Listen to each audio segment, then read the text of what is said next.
Hello everyone, देखिए अब next topic करते हैं। फोर्स होना है current carrying conductor in a magnetic field. देखो फोर्स करंट कैरिंग कंडक्टर पर लगती है मैग्नेटिक फील्ड की वजह से, जो बाहर का मैग्नेटिक फील्ड होगा। देखो जैसे ओरेस्टेड एक्सपेरिमेंट में आपने पढ़ा था क्या कि अगर एक वायर में करंट जा रहा है, ठीक है, मान लो इस तरीके से, ठीक इस तरीके से जा रहा है करंट, ठीक, तो अगर करंट जा रहा है तो यहाँ पर हमने देखा था क्या कि ये जो मैग्नेटिक नीडल होती है ये डिफ्लेक्ट करती है। तो इससे पता क्या चला था कि कोई भी करंट कैरिंग कंडक्टर है उसका एक मैग्नेटिक फील्ड बनता है, क्योंकि मैग्नेटिक फील्ड है यहाँ तभी तो ये डिफ्लेक्ट करी नीडल। ठीक है, अब फोर्स होना करंट कैरिंग कंडक्टर से हमें क्या पता चलती है बात कि ओरेस्टेड ने तो ये बता दिया कि ये जो है हमारे पास नीडल जो है डिफ्लेक्ट करती है, ठीक है, क्योंकि इसका अपना एक मैग्नेटिक फील्ड बनता है किसका, करंट कैरिंग इस वायर का। ठीक है, तो इसने इस पर यानी कि फोर्स लगाई है तभी तो ये डिफ्लेक्ट हुई है। लेकिन एम्पियर ने क्या बताया, कहता है इसका रिवर्स भी होता है। रिवर्स क्या कि ये जो नीडल है इसका भी तो मैग्नेटिक फील्ड है, ठीक है ना, एक मैग्नेटिक नीडल होती है, एक तरह से मैग्नेट ही है, इसका भी मैग्नेटिक फील्ड है। तो उसकी वजह से इस वाली जो वायर पे भी फोर्स लगती है। बात समझ रहे हो क्या कह रहा हूं मैं कह रहा हूं क्या कि जैसे ये करंट कैरिंग वायर थी उसकी वजह से हमें पता है कि इसमें डिफ्लेक्शन हुई थी नीडल में, ठीक है, उससे हमें पता चला कि इसने यानी कि मैग्नेटिक फील्ड जनरेट किया, ठीक है, इसके मैग्नेटिक फील्ड ने इस पे फोर्स लगाई, यही मतलब हुआ। अब यहाँ पर एक कहानी क्या है कि ये जो मैग्नेट है इसकी वजह से इस पर भी फोर्स लगती है। इसने तो इस पे फोर्स लगाई, इसने भी उस पर उतनी ही फोर्स लगाई। वो अलग बात है, हमें पता नहीं चली क्योंकि ये वायर पूरी इस तरीके से बंधी हुई है, ठीक है, लेकिन ये चीज होती है। तो इसी फोर्स के बारे में हमें बात करनी है, ठीक है। तो हमें इतनी बात पता चल गई कि इस वायर में जो अपना मैग्नेटिक फील्ड है उसकी वजह से तो इस नीडल पर फोर्स लगी, लेकिन इस नीडल ने, जो ये मैग्नेटिक नीडल एक तरह से मैग्नेट है, उसने भी इस पर फोर्स लगाई, यानी कि इसके मैग्नेटिक फील्ड ने। तो यानी कि एक्सटर्नल मैग्नेटिक फील्ड एक करंट कैरिंग वायर पे या कंडक्टर पर क्या लगाता है, फोर्स लगाता है। तो अगर मैं इसको ऐसे समझाऊं आपको, जैसे मान लो हमने यहाँ पर एक मैग्नेट ये ली, पूरी मैग्नेट है ये, ठीक है, उसका नॉर्थ पोल यहाँ है और साउथ इधर कहीं होगा, मैं नॉर्थ की बात कर रहा हूँ, ठीक है, और एक मैग्नेट हमने इस तरीके से रख दी, इसका यहाँ साउथ पोल है और इधर इसका नॉर्थ पोल होगा, ठीक है, इस तरीके से रख दी हमने। और बीच में हमने क्या किया, यहाँ पर एक इस तरीके से मैं कहूँ एक कंडक्टर रख दिया इस तरीके से, ठीक है, जिसमें करंट फ्लो कर रहा है, जिसमें क्या कर रहा है, करंट फ्लो कर रहा है। ये आप चीज को समझो, ठीक है, करंट इसमें फ्लो कर रहा है, ठीक है, ऐसे समझ लो। इसमें हमने किसी तरीके से ऐसे वायर लगा दी, ठीक है, ऐसे समझ लो, और इसमें हमने करंट दे दिया इस तरीके से, ऐसे आप समझ सकते हो, ठीक है। तो इसमें करंट की डायरेक्शन ये आ गई, ठीक है, ऐसे ये करंट इसमें इस तरीके से जा रहा है, ठीक है, ऐसे समझ सकते हो आप। और मैग्नेटिक फील्ड जो है वो इस डायरेक्शन में जा रहा है, ठीक है, मैग्नेटिक फील्ड इस डायरेक्शन में, क्यों, क्योंकि नॉर्थ टू साउथ ही तो जाता है मैग्नेटिक फील्ड। अब कहीं कहेंगे नहीं इनसाइड द मैग्नेट तो साउथ टू नॉर्थ जाता है, ये इनसाइड थोड़ी है, ये अलग मैग्नेट है एक। अगर मैं कहूँ आपको ये अलग मैग्नेट लिया है एक हमने, और क्योंकि पोल थोड़ी हम अलग कर सकते हैं किसी मैग्नेट में, और ये हमने अलग मैग्नेट लिया है एक, ठीक है, लेकिन मैंने यहाँ पर नॉर्थ साउथ को हाईलाइट किया है, तो है तो ये आउटसाइड द मैग्नेट ही ना, नॉर्थ टू साउथ ही जाएगा ये। क्लियर हो रही है बात इतनी या नहीं, ठीक है। तो ये मैग्नेटिक फील्ड में हमने इसको रख दिया करंट कैरिंग कंडक्टर को, तो इस एक्सटर्नल मैग्नेटिक फील्ड की वजह से अब इस पे फोर्स लगेगी, ये बात है। यही तो मैं यहाँ पर कह रहा था कि इसका एक मैग्नेटिक फील्ड जो था, जो कि मैंने इस दो मतलब यहाँ मैग्नेट से बनाया, वो मैग्नेटिक फील्ड में इसका कह रहा हूँ, इस मैग्नेटिक नीडल का, जो ओरेस्टेड में हम बात कर रहे थे कि मैग्नेटिक नीडल क्या हुई, डिफ्लेक्ट हुई, यानी कि उस पर फोर्स लगी इस करंट कैरिंग कंडक्टर की वजह से, क्योंकि इसका मैग्नेटिक फील्ड था तो उसकी वजह से डिफ्लेक्ट हुई। लेकिन हम ये क्या कह रहे हैं कि इसके मैग्नेटिक फील्ड की वजह से इस पर भी फोर्स लगी। उस फोर्स की हम बात करें कि करंट कैरिंग कंडक्टर पे जो फोर्स लगी वो कैसे लगी, ये चीज समझ में आ गई कि लगी कैसे, कि एक्सटर्नल जो मैग्नेटिक फील्ड होता है वो एक्सर्ट करेगा फोर्स करंट कैरिंग कंडक्टर पर। जैसे ये एक्सटर्नल मैग्नेटिक फील्ड है और ये करंट कैरिंग एक वायर है, तो इस पे फोर्स लगेगी। यही लिखा हुआ है कि magnetic field produced by a magnet, ठीक है, मैग्नेटिक फील्ड जो प्रोड्यूस कर रही है magnet, exert a force on a current carrying conductor and produce motion in it. मतलब क्या, इस पर फोर्स लगाती है, मोशन प्रोड्यूस हो रहा है मतलब कि फोर्स लग रही है उसमें, ठीक है। तो जो डायरेक्शन ऑफ फोर्स जो होती है, जो ये फोर्स हम कह रहे हैं अब इस पे लगेगी, वो किस डायरेक्शन में लगेगी, वो कैसे पता चला हमें, फ्लेमिंग के लेफ्ट हैंड रूल से। फ्लेमिंग का लेफ्ट हैंड रूल देखो क्या कहता है, कहता है अपना लेफ्ट हैंड लो, और ये होती है हमारी कौन सी फिंगर, फोर फिंगर, और ये वाली होती है मिडिल फिंगर, ध्यान रहेगा, फोर फिंगर मिडिल फिंगर, या तो इसे फर्स्ट फिंगर बोल दो या सेकंड फिंगर बोल दो, और ये है हमारा थंब। तो इनको इस तरीके से स्ट्रेच करो कि ये आपस में क्या हो जाए, तीनों परपेंडिकुलर हो जाए। देख लो, ये इसके परपेंडिकुलर भी है, ये इसके परपेंडिकुलर भी है, ये इसके परपेंडिकुलर भी है, इसके परपेंडिकुलर भी है, तीनों आपस में क्या है, एक दूसरे से परपेंडिकुलर है ये, ठीक है। अब देखो इसको याद रखने का ढंग क्या होता है, ये हमारे पास क्या है, फोर्स यानी कि मोशन, फोर्स, ये डायरेक्शन है मैग्नेटिक फील्ड की, और ये करंट की डायरेक्शन है। इसको याद रखने का तरीका, फादर मदर चाइल्ड। अब घर में सबसे ज्यादा किसकी चलती है, बच्चों की चलती है, तो देख लो बड़ी फिंगर है। फिर उससे थोड़ी सी कम किसकी चलती है, मदर की आपके, ठीक है। बिल्कुल ही कम किसकी चलती है, फादर की चलती है, तो ये छोटा हो गया था, ठीक है, ऐसे याद रख सकते हो, ठीक है। Father mother child, father F से फोर्स, मदर से एम से मैग्नेटिक फील्ड, और ये करंट। अब आपने क्या करना है, फोर्स की डायरेक्शन निकालनी है अगर, तो हम कैसे निकाल सकते हैं, अगर हमारा करंट और मैग्नेटिक फील्ड परपेंडिकुलर हैं तो हम फोर्स की डायरेक्शन को निकाल सकते हैं फ्लेमिंग के लेफ्ट हैंड रूल से। देखो अब इसमें अगर आप ध्यान दो तो मैग्नेटिक फील्ड इस डायरेक्शन में, तो देखो ये मैग्नेटिक फील्ड इस डायरेक्शन में हो गया, ठीक है, और करंट नीचे की तरफ जा रहा है, नीचे की तरफ हो गया, और ये थंब देख लो कहाँ आ रहा है, ऊपर की तरफ, तो यानी कि इसका जो मोशन होगा वो कैसे होगा, अपवर्ड होगा, ऐसे आपकी तरफ होगा। क्लियर है बात या नहीं बताओ, समझ में आ रही है बात? तो ये अपवर्ड होगा मोशन, मैं इस तरीके से दिखा रहा हूँ कि आपको लगे आपकी तरफ मोशन होगा, ठीक है, टुवर्ड्स यू या नहीं, या outward this plane of paper, ऐसे बोल सकते हो। प्लेन ऑफ पेपर में हमारी दो चीजें आ गई, एक तो करंट आ गया और एक ये मैग्नेटिक फील्ड आ गया, तो ये पेपर से बाहर की तरफ आ रही है ना फोर्स मोशन उसका, तो हम इसको बोल सकते हैं कि ये कैसा है, outward to the plane of paper. Clear? या फिर perpendicular to the plane of paper and directed outward. Clear है? बोल सकते हैं इसको ऐसे, देख लो ना, परपेंडिकुलर है ये प्लेन ऑफ पेपर के, ये प्लेन ऑफ पेपर है जिसमें मैग्नेटिक फील्ड दिख रहा है और आपको करंट दिखाई दे रहा है, ठीक है, प्लेन है, प्लेन ऑफ पेपर है ना। आपको पता ही है जैसे ये होता है ना आपके पास, ये एक्स, ये वाई और ये जेड प्लेन, तो ये जेड में आपकी तरफ आ रही है फोर्स, एक्स में क्या हो गया यहाँ पर मैग्नेटिक फील्ड हो गया, वाई में क्या हो गया हमारा करंट, वाई में भी करंट इसमें ऐसे इस तरफ है, नीचे की तरफ है करंट, ठीक है ना, तो एक्स ही हो गया, वाई ऐसे हो गया, तो जेड कैसे होगा इसमें आपके पास बताओ, आपकी तरफ हो रहा है, ठीक है, तो मैं इसको ऐसे बना सकता हूँ, ये चीज़ ना बना के यहाँ पर इस तरीके से आप z को बना सकते हो कि आपकी तरफ आ रहा है। क्लियर या नहीं बताओ? तो मैं यहाँ लिख दूँ, अगर ये मैग्नेटिक फील्ड हो गया, ठीक है, ये करंट की डायरेक्शन हो गई और ये फोर्स ऐसे आ रही है आपके पास। समझ लो लिखने का ढंग है, मेनली आप इसको क्या बोल सकते हो, आपकी तरफ है तो यानी कि अपवर्ड, अंदर की तरफ जा रही है तो डाउनवर्ड भी बोल सकते हो। और ज़्यादा उसको करना है आपने डिफाइन, तो कैसे लिख सकते हो कि ये प्लेन है, प्लेन में क्या है हमारा जो पेपर का ये प्लेन है, इसमें मैग्नेटिक फील्ड और करंट है, तो फोर्स क्या हो रही है, perpendicular to the plane of paper, देख लो perpendicular to the plane of paper है ये थंब, ठीक है, और कैसा है ये डायरेक्टेड आउटवर्ड है, ऐसे आप सोच सकते हो। क्या समझ में आई कहानी या नहीं बताओ? अब अगर ये बुक में आप देखोगे ना तो ये इस तरीके से बनाया हुआ है इसका ये डायग्राम, ये देखो ये इस तरीके से बनाया हुआ है, ठीक है, तो मैंने इजी करके बना दिया। ये जो मैग्नेट जो है हॉर्सशू मैग्नेट, इसकी बजाय हमने कौन सी मैग्नेट ली है, नॉर्थ और साउथ पोल अलग अलग लगा दिया और बीच में ऐसे कंडक्टर रख दिया, ठीक है, तो वही चीज़ है यहाँ पर। ये डिस्प्लेसमेंट की बात करता है इस रोड की, तो यानी कि क्या वो फोर्स की ही बात कर रहा है कि फोर्स लग रही है तो इसमें डिस्प्लेसमेंट हो रही है, ये मतलब इसकी एक्टिविटी में लिखा हुआ है। चलो आगे जब क्वेश्चन करेंगे ना इसका आएगा एक क्वेश्चन, तब बताऊंगा और क्लियर, लेकिन अभी के लिए इतनी बात समझ में आ रही है या नहीं आ रही है बताओ? क्लियर है क्या मैं बोल रहा चाह रहा हूँ यहाँ पर? ठीक है, तो फ्लेमिंग का लेफ्ट हैंड रूल समझ में आ गया, ठीक है जी। तो अपने लेफ्ट हैंड को लो और उसको ऐसे स्ट्रेच करो, अपने थंब को, फोर फिंगर को और ये मिडल फिंगर को, कि आपस में परपेंडिकुलर हो जाए। फिर करंट की डायरेक्शन में करंट वाली फिंगर को रखो, मैग्नेटिक फील्ड की डायरेक्शन में मैग्नेटिक फील्ड को रखो, और ये फोर्स अपने आप आपको पता चल जाएगी। क्लियर हुई है इतनी बात या नहीं? तो मैं यहाँ पर अगर बनाना चाहूँ इसको डायग्राम को, तो मैं ऐसे बना सकता हूँ, देखो ये हो गया और एक ये हो गया, ठीक है, ऐसे बना रहा हूँ जस्ट आपको ताकि याद रहे ये, ठीक है। तो जैसे हमने ये बनाया था ना, तो ये हमारा मैग्नेटिक फील्ड हो गया था ये वाला, ठीक है, तो मैं यहाँ लिख देता हूँ, ये हमारी है फोर फिंगर या फर्स्ट फिंगर बोल सकते हो, यहाँ क्या है हमारा मैग्नेटिक फील्ड है, ठीक है, और ये हमने क्या लिया था अभी, फोर्स, थंब वाला फोर्स लिया, तो मैं यहाँ लिख देता हूँ ये फोर्स है हमारा थंब, ठीक है, और ये हमारा क्या बन गया था बताओ, करंट, ठीक है, इसको मैं करंट लिख देता हूँ। और कौन सी है ये हमारे पास बताओ, फिंगर कौन सी है ये हमारी बताओ जल्दी से, मिडल फिंगर, ये मिडल फिंगर हो गई, ठीक है जी। क्लियर है इतनी बात, समझ में आ रही है बात? अब देखो ये जो चीज़ है ना, ये यूज़ कहाँ हो रही है हमारे पास, जैसे मोटर काम करती है ना, मोटर में क्या होता है यहाँ पर, जैसे ये मैंने नॉर्थ और ये साउथ पोल बनाए ऐसे, ठीक है, यहाँ पर ना एक कोयल ऐसे रख देते हैं सर्कुलर सी, और ऐसे उसमें एक शाफ्ट निकली होती है। अब आपने मोटर देखी होगी, यहाँ से ये घूमती है चीज़, अब यहाँ तुम फैन लगा दो, कुछ लगा दो, अगर ये हमारा जो शाफ्ट घूम रही है तो उसकी वजह से ये पंखा भी घूमेगा, है ना, तो मोटर कई सारे काम करती है।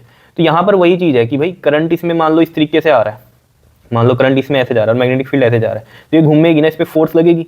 देख लो कैसे, करंट कहाँ है, डायरेक्शन हो रही है, और मैग्नेटिक फील्ड ये है, तो फोर्स अंदर की तरफ लगेगी इसमें, ठीक है ना, डायरेक्टेड इनटू इट, यानी कि प्लेन ऑफ पेपर के डायरेक्टेड इनटू इट है, ठीक है, तो अंदर की तरफ फोर्स लगेगी। अब ये घूम के यहाँ आया, ठीक है, इसमें फोर्स जैसे मैंने यहाँ बनाई थी ऐसे है करंट की डायरेक्शन, तो ये फोर्स कैसे लगेगी इसमें आपके पास, आउटवर्ड, बाहर की तरफ आती हुई, तो इधर से ये अंदर गई और इधर से ये बाहर की तरफ गई, जैसे मेरा हाथ है कोयल, ठीक है, फोर्स इधर से अंदर लगी और इधर से बाहर लगी, तो ये ऐसे घूमेगा, ये ऑब्वियस बात है। अभी प्रॉपर वर्किंग नहीं बता रहा मैं, आगे मोटर में डिस्कस करेंगे, जस्ट ये कि फ्लेमिंग का लेफ्ट हैंड रूल है, और जो फोर्स है हमारे पास यहाँ की, कोई भी करंट कैरिंग कंडक्टर है अगर उसे एक्सटर्नल मैग्नेटिक फील्ड में रखें तो उस पर फोर्स लगती है, तो उस फिनोमिना से ही ये मोटर काम करती है, ठीक है, आगे हमें पता चलेगा ये, ठीक है। तो यहाँ पर ये फ्लेमिंग का लेफ्ट हैंड रूल है, इसी को ही बताया हुआ है। ये पढ़ लिया आपने, magnetic field produce by a magnet exert a force on current carrying conductor and produce motion in it, और जो डायरेक्शन होती है फोर्स की वो किसने बताई, फ्लेमिंग के लेफ्ट हैंड रूल से। फ्लेमिंग का लेफ्ट हैंड रूल यही है जो मैंने अभी आपको बताया, क्या कि according to this rule stretch the thumb, four finger, middle finger of your left hand, सच लेफ्ट हैंड ही लेना, ठीक है जी, नहीं तो गलत हो जाएगा, राइट हैंड लोगे तो such that they are mutually perpendicular to each other if the first finger points in the direction of magnetic field। तो जो सेकंड फिंगर है, फर्स्ट फिंगर ये मैग्नेटिक फील्ड की, सेकंड फिंगर ये करंट, तो second finger किसकी direction है, current की, then the thumb will point in the direction of motion, यानी कि वो फोर्स बताएगा और force acting on the conductor. Clear है, इतनी बात बता दो, कोई दिक्कत हो इसमें, ठीक है। तो ये डायग्राम आप बना सकते हो इसमें फ्रेमिंग के लेफ्ट हैंड रूल में, ठीक है।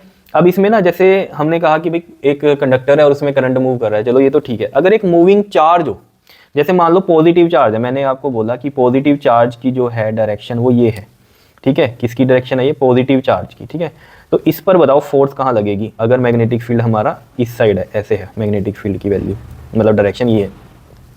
तो अब देखो, अभी तो हम करंट की बात करते हैं, अब पॉजिटिव चार्ज मूव कर रहा है, अब एक बीम पॉजिटिव चार्ज की अगर चल रही है ना, तो उसमें यानी कि करंट है, सीधी सी बात ये है। करंट क्या आता है, चार्जेस की मूवमेंट में ही तो करंट होता है ना। तो जो ध्यान क्या रखना है, अगर पॉजिटिव चार्ज है कोई भी, ठीक है, तो पॉजिटिव चार्ज की डायरेक्शन क्या होती है, करंट वाली डायरेक्शन ही होती है। तो यानी कि पॉजिटिव चार्ज अगर ऐसे मूव कर रहा है तो करंट की डायरेक्शन हम यही कंसीडर करेंगे, ये चीज याद रहेगी इसमें, बताओ। तो करंट की डायरेक्शन भी यही रहेगी। तो अब हम इस पे फोर्स निकाल सकते हैं, देखो कैसे, करंट की ये रही डायरेक्शन, मैग्नेटिक फील्ड की ये रही, और ये देख लो फोर्स कैसे लग रही है यहाँ पर, अगर आपको दिखाई दे रही है, देखो करंट की ये डायरेक्शन होगी, मैग्नेटिक फील्ड की ये डायरेक्शन हो गई, और फोर्स आ रही है ऐसे आउटवर्ड। तो इस पे जो फोर्स लगेगी वो क्या लिखेंगे हम, फोर्स इज, पहले तो हम लिख देंगे perpendicular to plane of paper, ठीक है, plane of paper and directed outward, outward. Clear है इतनी बात या नहीं, बताओ। अब इसी में ही अगर आपको कह दिया जाए क्या कि नेगेटिव चार्ज फ्लो कर रहा है इस डायरेक्शन में, किस डायरेक्शन में, नेगेटिव चार्ज इस डायरेक्शन में फ्लो कर रहा है, और मैग्नेटिक फील्ड की डायरेक्शन यही है। तो अब जो नेगेटिव चार्ज की जो डायरेक्शन होती है ना, उसके अपोजिट आपको करंट की डायरेक्शन लेनी है, याद रहेगा ये। तो करंट की डायरेक्शन हो गई ये। अब पॉजिटिव चार्ज में जैसे हमारे अल्फा पार्टिकल आ जाते हैं, ठीक है, प्रोटॉन आ जाते हैं, ठीक है, और जो नेगेटिव चार्ज होते हैं इसमें आपको पता है इलेक्ट्रॉन आ जाते हैं और हमारे बीटा पार्टिकल आ जाते हैं। ये मैंने पहले भी आपको बात बताई थी, ठीक है, फर्स्ट या सेकंड देखना लेक्चर में, आपको पता चलेगा।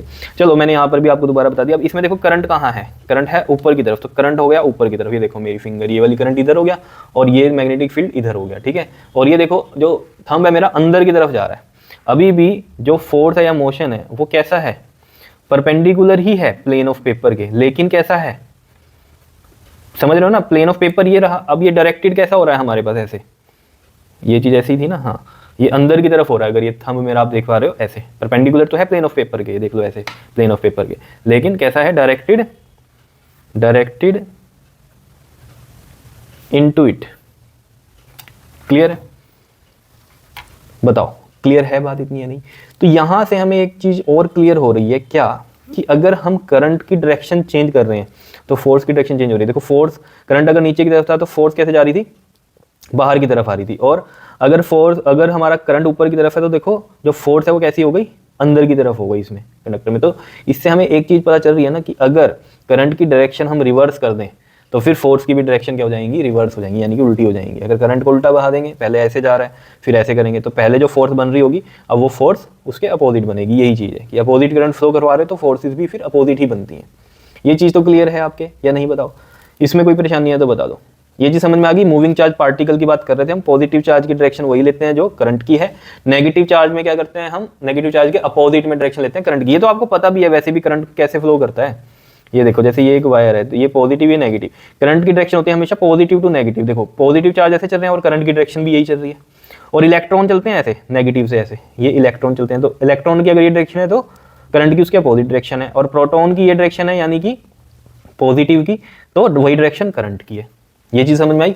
तो मूविंग चार्ज से भी आपसे पूछ सकता है वो कि बताओ फोर्स कैसे लग रही है, ठीक है। तो ये मत समझना मूविंग चार्ज का तो कुछ पता ही नहीं, हमें तो करंट का पता था। मूविंग चार्ज है तो करंट भी आप पता कर सकते हो। क्लियर है इतनी बात, बताओ समझ में आई ये कहानी, ठीक है। अब हम बात कर लेते हैं किन किन फैक्टर्स पे डिपेंड करती है यहाँ पर फोर्स। तो बड़ी सिंपल सी कहानी है। जो यहाँ पर फोर्स है वो डायरेक्ट प्रोपोर्शनल होती है एक तो करंट के। ऑब्वियस सी बात है अगर इसमें करंट यहाँ ज्यादा रहेगा तो फोर्स क्या होगी, इस पे ज्यादा लगेगी। ये भी चीज आपको ध्यान में रहनी चाहिए, ठीक है। अब ये फैक्टर्स हैं, एक्सपेरिमेंटली देखा गया कि ऐसे होता है, ठीक है ना। अब इसका अगर एक फॉर्मूला देखें हम तो एक फॉर्मूला भी बनता है फोर्स निकालने का इसमें, ठीक है। लेकिन वो ड्राइव नहीं करना, आपको क्लास 12th में करना है, लेकिन अभी हम जस्ट समझने के लिए उसे भी लिखेंगे यहाँ पर। दूसरा जो फोर्स है वो डायरेक्ट प्रोपोर्शनल होगा किसके, एक्सटर्नल मैग्नेटिक फील्ड के। जो एक्सटर्नल मैग्नेटिक फील्ड है अगर इसको बढ़ा देंगे तब भी फोर्स ज्यादा लगेगी इस पर, ठीक है। Length of the conductor, length of the conductor की बात हो रही है अब यहाँ पर। लेंथ ऑफ द कंडक्टर मतलब ये लेंथ L, अगर ये ज्यादा है, ठीक है, अगर ये ज्यादा है तो फोर्स भी ज़्यादा होगी, कम है तो कम फोर्स लगेगी। और angle between the magnetic field and current, देखो थीटा पे भी डिपेंड करता है। अब जैसे ये यहाँ पर इस तरीके से पड़ी है इसके अंदर, तो इसमें बीच में 90 डिग्री का एंगल लग रहा है। अगर हम यहाँ पर देखें, करंट ऐसे है और मैग्नेटिक फील्ड ऐसे है, मैग्नेटिक फील्ड ऐसे है और करंट ऐसे है, तो 90 डिग्री का एंगल बन रहा है। अब मान लो मैग्नेटिक फील्ड ऐसे है और कंडक्टर ऐसे है, तो करंट इसमें ऐसे फ्लो कर रहा होगा, तो ये एंगल अलग हो गया, तो इस पर फोर्स अलग लगेगी, ठीक है। तो इसे थीटा पे भी डिपेंड करती है। तो इसके लिए जो फॉर्मूला बनता है वो ये बनता है, BIL साइन थीटा। तो थीटा जो है वो किसके बीच में है, एंगल मैग्नेटिक फील्ड और करंट के बीच में, तो इस पे भी डिपेंड करता है। तो ये फॉर्मूला आपको पता चल गया यहाँ पर, ठीक है। अब ये जो है हमारे पास जो BIL साइन थीटा आया है, अगर इसमें ये थीटा 90 हो, 90 का जैसे मैंने ये एग्जांपल दिया, मैग्नेटिक फील्ड इधर करंट इधर, तो ये 90 डिग्री पे, और ये फ्लेमिंग का लेफ्ट हैंड रूल 90 डिग्री पे ही लगता है। पहले तो ये बात है, करंट और मैग्नेटिक फील्ड अगर 90 डिग्री पे तभी फ्लेमिंग का लेफ्ट हैंड रूल लगता है और फोर्स हमें बताएगा ये, ठीक है। क्योंकि इसका कंडीशन है क्या, म्यूचुअली परपेंडिकुलर होनी चाहिए आपस में ये सारी चीज़ें, ठीक है ना, तभी ये लगता है हमें हमारे पास फ्लेमिंग का लेफ्ट हैंड रूल, ठीक। तो देखो अगर थीटा 90 है, यानी कि थीटा 90 पे इस पे क्या होगा, मैक्सिमम फोर्स लगेगी इसमें, ठीक है ना। अगर जैसे कि ये इस तरीके से पड़ा हुआ है, तो ये 90 डिग्री पे पड़ा है मैग्नेटिक फील्ड में, ठीक है ना। करंट की डायरेक्शन, मैग्नेटिक फील्ड की डायरेक्शन कैसी है, 90 डिग्री पे, तो मैक्सिमम फोर्स लगेगी इस पे। यहाँ से ही पता चल जाता है ये हमें, देखो F equal to BIL sine कितना हो जाएगा, ये 90, साइन 90 कितना होता है बताओ जरा, साइन 90 कितना होता है, 1 होता है, तो ये कितना आ जाएगा BIL, तो F जो है यहाँ से मैक्सिमम बनेगी हमारी, ठीक है। अब यहाँ से हमारे पास 1 टेस्ला की वैल्यू आती है कैसे, अगर हम मैग्नेटिक फील्ड देखें यहाँ से, magnetic field B equal to में F अपॉन में IL, ये मैग्नेटिक फील्ड की यहाँ से फॉर्मूला बन गया एक, ठीक है। तो यहाँ से हम 1 टेस्ला डिफाइन कर सकते हैं, मैग्नेटिक फील्ड का जो यूनिट होता है वो टेस्ला होता है, ठीक है ना। तो 1 टेस्ला अगर हम यहाँ पर लिख दें इसको, देखो B इजिकल टू में क्या आया है, FIL। देखो 1 टेस्ला कब आ सकता है, जब 1 न्यूटन की फोर्स हो कंडक्टर पर, ठीक है, और जो करंट है वो 1 एम्पियर का हो और लेंथ हो उसकी 1 मीटर की, ठीक है। तो इसी तरीके से हमने यहाँ पर ये डिफाइन किया हुआ है क्या, कि magnetic field is said to be 1 tesla if a conductor of length 1 metre. समझ रहे हो, हम मैग्नेटिक फील्ड को 1 टेस्ला कब कह सकते हैं, अगर कंडक्टर की लेंथ हो 1 मीटर, करंट हो उसमें 1 एम्पियर और प्लेस्ड करें उसे हम perpendicular to the magnetic field, obviously बात है थीटा 90 है, perpendicular to the magnetic field, then it experiences a force of 1 newton. समझ रहे हो इतनी बात, जैसे कि हमने कहा कि हमने ये रखा है यहाँ पर, ठीक है, 1 मीटर की इसकी लेंथ है और इसके अंदर 1 एम्पियर का ही करंट फ्लो कर रहा है, क्लियर है। 1 मीटर की लेंथ है, 1 एम्पियर का इसके अंदर करंट फ्लो कर रहा है, और यहाँ पर हम 1 टेस्ला कब कहेंगे इसमें, 1 टेस्ला हम कब कहेंगे इसमें, इसके मैग्नेटिक फील्ड को, जब ये 1 मीटर की है कंडक्टर और 1 एम्पियर का इसमें करंट है और इस पर फोर्स लगी कितने न्यूटन की, 1 न्यूटन की, समझ रहे हो। तो 1 न्यूटन की फोर्स लगी, और ये आपस में कैसे होने चाहिए, परपेंडिकुलर होने चाहिए। परपेंडिकुलर किसके, मैग्नेटिक फील्ड के साथ, तो ये परपेंडिकुलर है मैग्नेटिक फील्ड के साथ, ठीक है, कंडीशन है ये। और 1 मीटर की लेंथ है इसकी, 1 एम्पियर का करंट है, तो इसमें 1 न्यूटन की फोर्स पैदा होगी अगर ये 1 टेस्ला का मैग्नेटिक फील्ड है, ठीक है। तो वही इसको इसी तरीके से डिफाइन किया हुआ है कि भाई 1 टेस्ला हम कब कहेंगे मैग्नेटिक फील्ड को, जब क्या हो, मैग्नेटिक फील्ड परपेंडिकुलर हो कंडक्टर के, एक तो ये बात है, ठीक है। दूसरा क्या है कि भाई 1 एम्पियर का करंट है और 1 मीटर का वो कंडक्टर है, तो उसमें 1 न्यूटन की फोर्स क्या करे, वो एक्सपीरियंस करेगा। क्लियर है इतनी बात, चीज़ें क्लियर हो रही हैं या नहीं हो रही हैं बताओ। सिंपल सी कहानी थी, फैक्टर किस पे जो है डिपेंड कर रही है, फोर्स करंट पे, मैग्नेटिक फील्ड पे जो आउटसाइड वाला है, एक्सटर्नल, क्योंकि इसमें करंट है, इसका अपना मैग्नेटिक फील्ड तो होगा ही, लेकिन हम एक्सटर्नल की बात कर रहे हैं, ठीक है। एंगल की बात हो गई, यहाँ पर लेंथ की बात होगी, उस पर भी डिपेंड करता है, ठीक है, क्लियर है। बता दो जी कोई दिक्कत इसमें। अब इसका ना SI यूनिट हम मैग्नेटिक फील्ड का एक और यहाँ से बना सकते हैं, क्या है ये देख लो, न्यूटन, क्या लिखेंगे हम इसको, पर एम्पियर पर मीटर, पर एम्पियर पर मीटर, ये भी हम यहाँ से इसका यूनिट बोल सकते हैं। टेस्ला तो होता ही है, लेकिन ये भी होता है एक SI unit in terms of force या newton, SI unit of magnetic field, clear. 1 tesla तो है ही है, ठीक है, 1 टेस्ला तो है ही है। उसके बाद देखो जरा कुछ जो इंपॉर्टेंट पॉइंट्स थे उसमें हमने ये डिस्कस कर दिया, एक तो कि भाई फोर्स मैक्सिमम लगेगी कब, जब करंट और मैग्नेटिक फील्ड की डायरेक्शन क्या होगी, राइट एंगल्ड होगी, ये सब हमने डिस्कस कर लिया। उसमें से हमने एक और बात बता दी थी 1 टेस्ला की, ठीक है, कई बार 1 ये टेस्ला की डेफिनेशन पूछ लेता है आपसे एग्जाम में। सेकंड हमने क्या बता दिया कि force is zero, force zero कब होगी इसमें, जब करंट और मैग्नेटिक फील्ड सेम डायरेक्शन में होंगे या अपोजिट डायरेक्शन में होंगे। कैसे, देखो जैसे ये नॉर्थ और ये साउथ, ठीक है, मैग्नेटिक फील्ड की डायरेक्शन ये है, ठीक है। अब कंडक्टर ऐसे रखा है और करंट भी इसमें ऐसे ही फ्लो कर रहा है, तो इनमें थीटा कितना बनेगा बताओ, 0 डिग्री बनेगा। जब भी दो चीज़ें सेम हो ना ऐसे, एक ही डायरेक्शन, तो थीटा 0 डिग्री। अब मान लो इसमें क्या हो, करंट इस डायरेक्शन में हो, मैग्नेटिक फील्ड तो इस डायरेक्शन में है और करंट जो है वो इस डायरेक्शन में हो, तो यहाँ पर जो थीटा है वो कितना है बताओ, 180। तो अगर आप देखोगे ना साइन की वैल्यू, वैसे तो याद रख सकते हो कि अगर सेम डायरेक्शन में है मैग्नेटिक फील्ड और करंट या अपोजिट डायरेक्शन में है तो फोर्स हमेशा 0 ही होगी, नहीं तो इसको आप मैथमेटिकली भी समझ सकते हो। थीटा 180, साइन 180 क्या होता है 0, साइन 0 भी क्या होता है 0 होता है, तो यहाँ 0 बन रहा है 180 एंगल पे भी और 0 एंगल पे भी, तो ये 0 ही बन रहा है, तो 0 इंटू दिस 0 ही बनेगा, तो फोर्स 0 बनती है। ठीक है, करंट रिवर्स है then force is also reverse, ये मैंने आपको बताया था। करंट यहाँ नीचे था तो जो फोर्स थी वो बाहर की तरफ आ रही थी, करंट ऊपर की तरफ था तो जो फोर्स थी वो अंदर की तरफ जा रही थी, तो ये चीज़ भी आपको क्लियर है। ठीक है ना, तो फोर्स रिवर्स हो जाती है अगर करंट रिवर्स हो। सेम चीज़ मैग्नेटिक फील्ड के साथ भी, अगर मैग्नेटिक फील्ड रिवर्स कर दें तो जो फोर्स है वो भी रिवर्स हो जाएगी। कैसे, देखो जैसे यहाँ हम बात कर रहे थे, क्या बात कर रहे थे हम, कि करंट ऐसे आ रहा है और मैग्नेटिक फील्ड ऐसे जा रहा है। ठीक है, देखो करंट ऐसे जा रहा है और मैग्नेटिक फील्ड की डायरेक्शन ये है। ठीक है, तो इस पे फोर्स, अगर ये हमारा कंडक्टर है ना, इस पे फोर्स कैसी लगेगी, देखो करंट है नीचे की तरफ और मैग्नेटिक फील्ड है ये, तो ये कैसा आ रहा था हमारे पास, ये आउटवर्ड आ रही थी फोर्स, ये देखो ऐसे थंब ऊपर की तरफ आ रहा था ना, ये करंट की डायरेक्शन होगी, ये मैग्नेटिक फील्ड की डायरेक्शन, फोर्स ऐसे ऊपर की तरफ आ रही थी। ठीक है, अब मैं क्या कह रहा हूँ इसमें कि मैग्नेटिक फील्ड की डायरेक्शन चेंज कर देते हैं। देखो करंट की डायरेक्शन ये रहने देते हैं, मैग्नेटिक फील्ड की डायरेक्शन ये कर देते हैं। मतलब क्या किया होगा मैंने, यहाँ पर नॉर्थ लगाया होगा पोल और यहाँ साउथ पोल लगाया होगा, मतलब मैग्नेट्स का पूरी है तो पूरी पूरी मैग्नेट। कई बच्चे कहते हैं यहाँ सिंगल सिंगल पोल कैसे रख दिया, तो एग्जिस्ट ही नहीं करते। सिंगल पोल नहीं, पूरी पूरी मैग्नेट ही रखी है, लेकिन उसका नॉर्थ इधर कर दिया फेसिंग और साउथ इधर कर दिया फेसिंग दूसरी मैग्नेट का। ठीक है, तो यहाँ पर देखो जरा, अब राइट हैंड मत लेने बैठ जाना इसमें कि इजी के लिए राइट हैंड ले लो, नहीं लेफ्ट हैंड ही लगाओगे। देखो अब मैग्नेटिक फील्ड कहाँ है, इस डायरेक्शन में है, मैग्नेटिक फील्ड इस डायरेक्शन में है और करंट देख लो कैसे है। तो ये थोड़ा मेरा हाथ ऐसे हो रहा है, लेकिन समझने की कोशिश करना। देखो यहाँ पर मैग्नेटिक फील्ड की डायरेक्शन है ये इस तरीके से, ठीक है, और करंट की डायरेक्शन है ये ऐसे। ठीक है, तो ये ऐसे बन जाएगा, देखो ऐसे बन जाएगा। ये मेरा हाथ अगर दिखाई दे रहा है, ये देखो ये किसकी डायरेक्शन होगी, मैग्नेटिक फील्ड की, और ये जो हो गई करंट की डायरेक्शन हो गई, ये करंट की डायरेक्शन हो गई। ठीक है, करंट की डायरेक्शन है और ये मैंने ऐसे घुमाया हुआ है हाथ, देखो ये करंट की डायरेक्शन है इधर है और ये वाला मैग्नेटिक फील्ड है इधर। ठीक है, और ये थंब मेरा अब अंदर की तरफ जा रहा है, पहले थंब क्या हो रहा था, बाहर की तरफ आ रहा था। ठीक है ना, अब इसमें थंब कहाँ जा रहा है, अंदर की तरफ। यानी कि हम अगर मैग्नेटिक फील्ड को भी चेंज कर रहे हैं तो अपनी फोर्स भी चेंज हो जाती है, ये कहने का मतलब है यहाँ पर। तो यही लिखा हुआ है, if magnetic field is reversed then the force is also reversed. क्या इतनी बात समझ में आई है बताओ? बात है सारी समझने की। ठीक है ना, मेन कहानी समझने की है, इसमें जितना हो सके आप नोट कर सकते हो। ठीक है, अपने मतलब का, लेकिन यहाँ पर मैंने बहुत ही लिमिटेड ही लिखा हुआ है जो आपके काम की चीज़ है। ठीक है, ये थोड़ा हिचपिच ऐसे इसलिए हो जाता है समझाने में। ठीक है, तो आप साफ साफ भी नोट कर सकते हो, जो समझाने की चीज़ है वो अलग से रफ में आप कहीं कर सकते हो अपने समझने के लिए। ठीक है, फेयर में ये रफ काम उतारने की ज़रूरत नहीं है। क्लियर है इतनी बात? बताओ मेन इसमें जो डायग्राम था ना, ये वाला था, अगर देखो तो ये था फ्लेमिंग का लेफ्ट हैंड रूल का, ये डायग्राम था बस। ठीक है, ये था, ये बनाओ या ना बनाओ कोई दिक्कत नहीं है, एक्टिविटी का पार्ट है वो। क्लियर है इतनी बात? बताओ समझ में आया टॉपिक? ठीक है, तो याद रखना है फोर्स कैरिंग कंडक्टर है, अगर उसको हम एक्सटर्नल मैग्नेटिक फील्ड में रखेंगे तो उस पर भी फोर्स लगती है। क्लियर है जी? बताओ कोई दिक्कत? ओके जी, थैंक यू।